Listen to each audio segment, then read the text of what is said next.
Hello and welcome to another Financial Perspectives. And this is summertime 2011. A rather hot and happy summer so far, Linda. Yes, it's definitely been hot. And we're looking forward to, of course, our summertime barbecue for our clients too, of course, coming up on August 24th. But on this particular segment, we really wanted to look at the role the media has with respect to financial information and really what's going on out there. We hear a lot about the economic crisis, the markets in turmoil, potential disaster almost. And what is your opinion about the role that the media has played with all this financial news and economic turmoil? Well, as happens, they play the role very badly.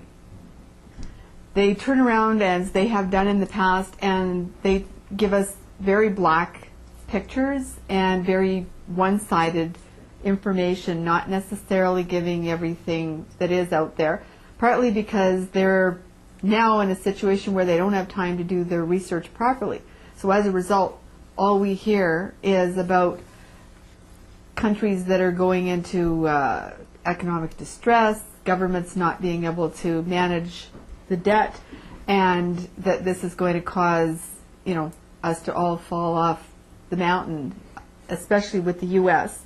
being such a large economy and having such a big role in the world, and being our neighbor. It's, giving you nothing but fear, but there's a lot more to it than that. Is this sort of like Chicken Little, the sky is falling, and in the media, I think they have a saying, if it bleeds, it leads.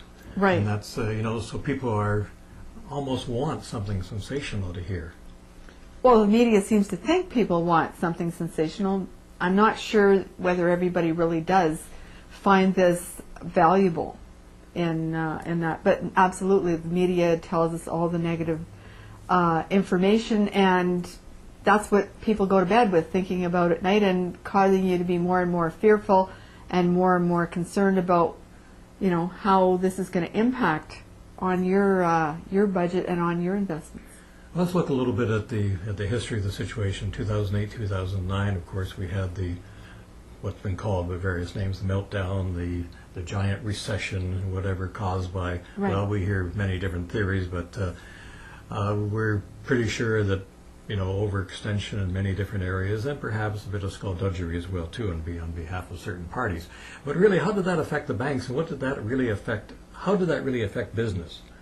Well, it had a huge impact, and to some degree, some of that's still plaguing people when you're going for loans and that sort of thing.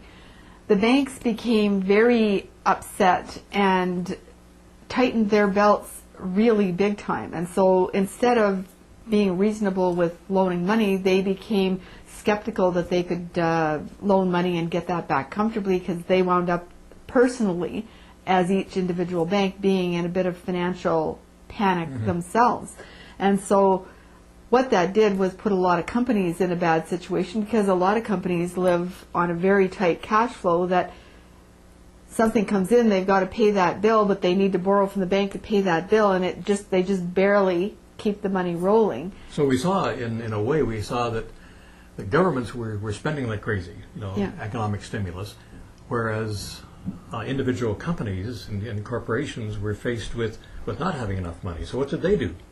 Well, they looked at things and thought, we don't want to be in this position again, and so they just became very cautious and looked very carefully at what are they spending on, and reduced any spending they could, as well as building up savings, so that they weren't in such a situation that they had orders to fill and not enough money to produce the orders to fill. And what we've seen since that time is that companies are very cash rich. They're sitting on money, which wasn't the way they were before, and has put them in a much stronger position.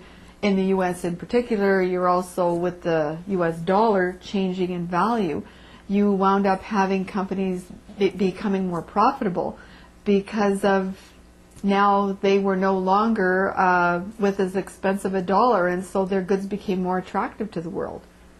But at the same time, we hear how, the economic situation with respect to the governments is almost critical, not only Greece and Portugal and Spain, but with the U.S. really almost reaching the point of default. And what you're saying is that the governments are basically broke, but the corporations are not doing that badly. That's right. That's right. The countries have, made some choices that have caused a lot of economic distress for themselves, and they have their own challenges to face. And certainly the U.S. government, as much as we hear negativity, they are well aware of the circumstances, and worst case scenario, they'll at least pay the interest on their debt, so they will not actually default. They do have other options too to raise taxes in the States more so than in Europe, where a lot of countries are already taxed to the hilt. Their challenges are much more significant. But in the U.S., they could start using, bringing in like an HST, bringing in gas tax, alcohol and cigarette tax. And so even if they didn't touch the income tax on individuals, they have other ways of raising some money. So there's actually a lot more opportunities there for them to get their house in order, albeit a long-term problem. Now, how about individual companies? You don't see them going belly up, that there could be problems with the corporate economy? Well, the corporate economy, as we've stated, based on all the things they had to do to restructure and look at how do we survive the banks being so tight-fisted, they've put themselves in a much stronger economic position. They're actually in situations where they're re-looking at distributing some of those profits into dividends for shareholders like yourselves. Will eventually the unemployment problem be solved? Will it be solved by government, or is it going to be solved by industry? Well, probably a little bit of both. The government's probably done as much as they can to stimulate and to create jobs.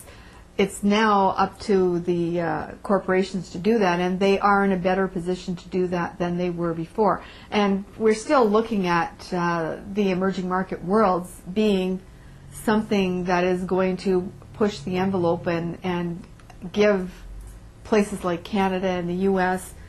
the opportunity for employment to change.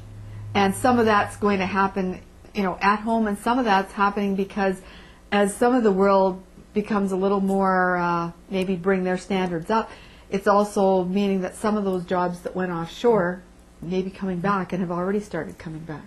So we've looked at governments, we've looked at corporations, industry. How about the individual? How about individual investors? What should we be looking at with respect to our future, with taking all these other factors into consideration?